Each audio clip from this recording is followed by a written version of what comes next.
Abstract: College life can be stressful for many students, and academic stress is a significant source of distress among them. Academic Academic stress refers to the psychological and emotional burden that students experience due to academic demands, such as exam, assignments, and deadlines. This study aims to investigate the causes and coping strategies of academic stress among city Collegians. The research design of this study is a cross-sectional survey, and the sample of college students in urban areas was selected using a convenient sampling technique. A structured questionnaire was used to collect data on the sources of academic stress and coping strategies. The result of the study revealed that academic workload, fear of failure, and pressure from family and peers are the primary sources of academic stress for city clients. Academic workload was the most significant source of stress, which a majority of students reporting feeling overwhelmed by the amount of coursework and assignments. Fear of failures was the second most common source of stress, which many students expressing worry and anxiety about their academic performance. Pressure from the family and peers was also found to be a significant source of stress, with many students feeling the need to meet their parents' or peers' expectation. In terms of coping strategies, time management was found to be the most effective way to reduce academic stress. Students who reported managing their time well, prioritizing tasks, and avoiding procrat- procrastination had lower levels of academic stress.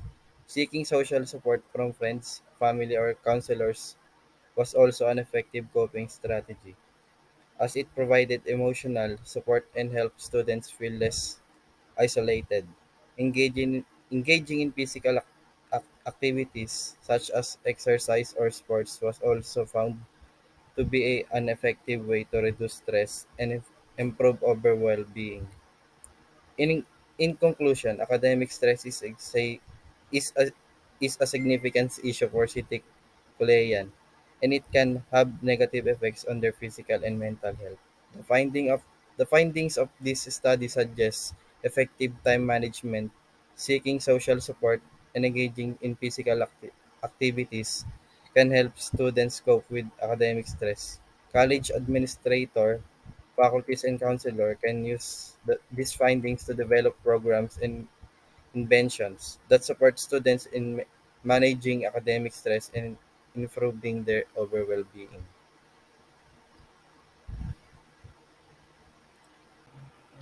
Introduction. Stress is a prevalent mental health disorder among college students. Academic pressures, social problems, and financial difficulties are the main causes of it. Academic stress is described as the body's reaction to stresses associated with coursework that surpass pupils' capacity for adaptation. According to estimates, between 10 to 30% of students struggle with academic stress at some point in their academic lives. Academic stress was identified as the single healthiest barrier to college students' academic performance in 2006 poll by the American College Health Association.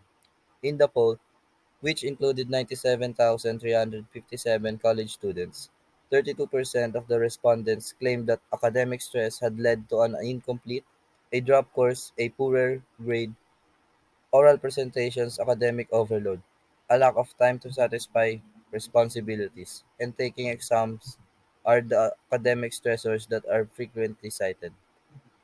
Some causes of academic stress are examinations, deadlines, poor time management, leaving assignment to the last time, financial problems for academic matters, and pressure given by the instructors and parents of the students.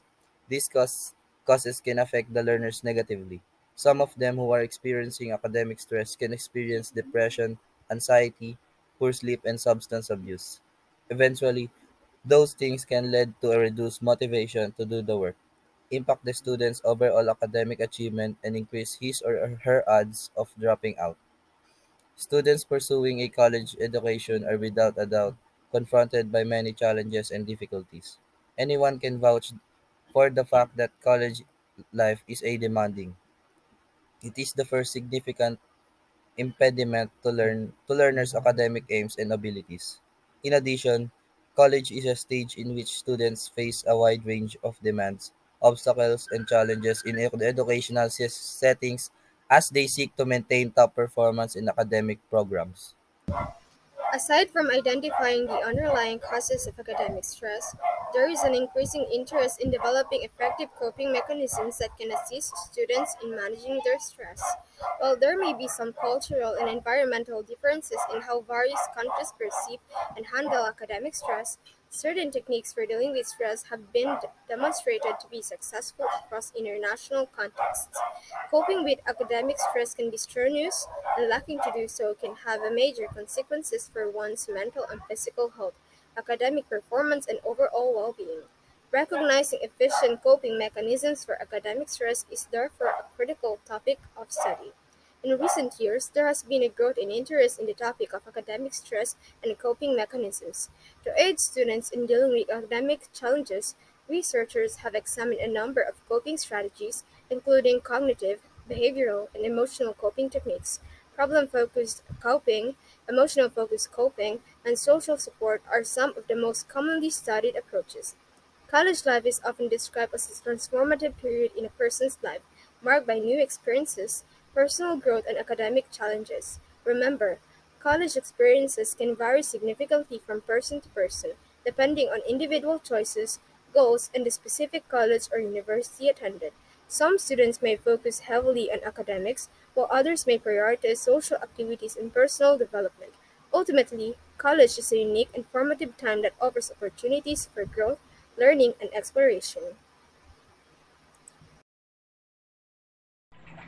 The researchers utilized the quantitative research design in this study.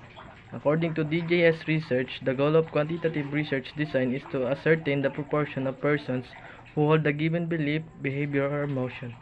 Large sample sizes are common in quantitative projects, which focus on the volume of replies rather than the more nuanced or emotional understanding that qualitative research seeks to elicit. To gather data of the students' perceptions, the researchers created a survey form with a self-made questionnaire through Google Forms. The survey was conducted among first-year Bachelor of Public Administration students of City College of San Jose del Monte, school year 2022 to 2023. The researchers were able to gather 30 random respondents out of 224 first-year BPA students from 6 sections BPA 1A to 1F. The questionnaire is composed of close-ended questions as it is one of the indications of being quantitative. The choices are agree, neutral, and disagree. Therefore, the researchers will easily determine the percentage of students who are experiencing academic stress and who are not, as well as on how they cope up with it. Based on the result, 50% agreed that they feel stressed because of the academic task given by the instructors. 3.3% disagreed and 46.7% were neutral. In coping up easily in academic stress, 23.3% agreed, 10% disagreed, and 66.7% are neutral. 13.3% tends to rely on smoking, drinking alcohol or other illegal substances whenever they felt stressed. 63.3% disagreed and 23.3% were neutral. On having a hard time managing their academic workload, 35.5% agreed, 12.9% disagreed, and 51.6% were neutral. 61.3% of the students are experiencing health problems such as poor sleep, depression, and anxiety because of academic stress, while 32.3% are neutral and 6.5% disagreed. 71% are experiencing financial problems when they need money for academic matters that cause them stress, while 29% are neutral. 51.6% agreed that they have lost their confidence and eagerness to participate in class. 9.7% disagreed and 38.7% are neutral. In utilizing time management techniques to reduce academic stress, 63.6% agreed, 3% disagreed, and 33.3% are neutral. 61.3% of the respondents had a neutral opinion about whether they sought support from their family and friends when dealing with academic stress, and 38.7% respondents agreed with this statement. No one disagreed. 71% of the respondents agreed that students are not just to blame for academic stress, but instructors and parents too. 25.8% respondents had a neutral opinion with the statement and 3.2% of them disagreed. To sum up everything that has been stated so far, most of the students are experiencing academic stress, but at different levels. Others experience it infrequently and excessively. According to our respondents, most of them do not rely on smoking, drinking alcohol, and illegal substances. Therefore, city collegians are good students who know what is bad for their health or not. However, learners are experiencing health problems because of academic stress. They are experiencing anxiety and poor sleep, which can affect their performance as learners. Also, the majority of the students are experiencing financial problems for academic matters, which causes them to feel stressed. We all know that city collegians are given a chance to study for free. So that basically means that the students are not financially stable all the time and cannot afford everything. With this kind of experience, many students are losing their eagerness to learn. They find it difficult to focus on studying and do their best. However, on a positive note, students still find a way to deal with it. Most of our respondents are seeking help from their family and friends. This will help the students with their academic tasks and will also strengthen his bond with his mother and friends. They also try to utilize time management so they will avoid procrastinating, which is also a factor of stress. Academic stress is not the students' fault every time. There are instances when it is their teachers or parents who cause them to feel it. Students cannot control people in their surroundings, even if it's in their home or school, but they can control themselves. After all, it is only them who will suffer and it is them who can deal with it. Therefore, students must find a way to prevent themselves from being affected to protect their own peace of mind and mental health.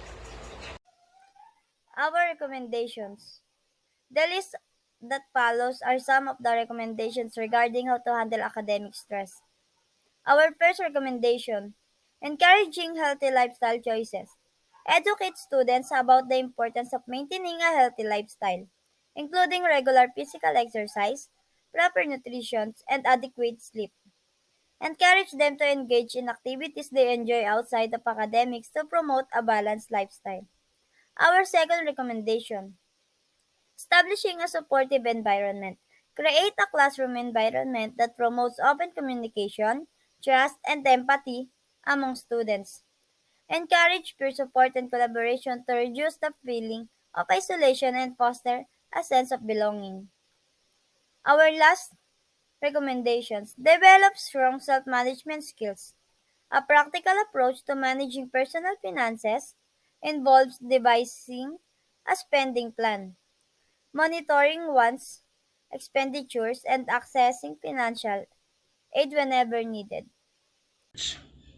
Would like to extend their sincere gratitude to City College of San Jose del Monte for allowing the compilation of this research paper. This would not be possible to be complete with the 30 respondents who spent their minute answer per survey. A big thanks to Mr. Orlino D. Rabago Jr. as well for giving the students a chance to create this kind of academic paper, which will help to broaden their minds and enhance their writing skills. This research paper would not be successful without his teaching and guidance that will be forever keep in this learned mind. Above all, the God Almighty would brought intelligence, strength, and wisdom to this student. We deeply appreciate all of you.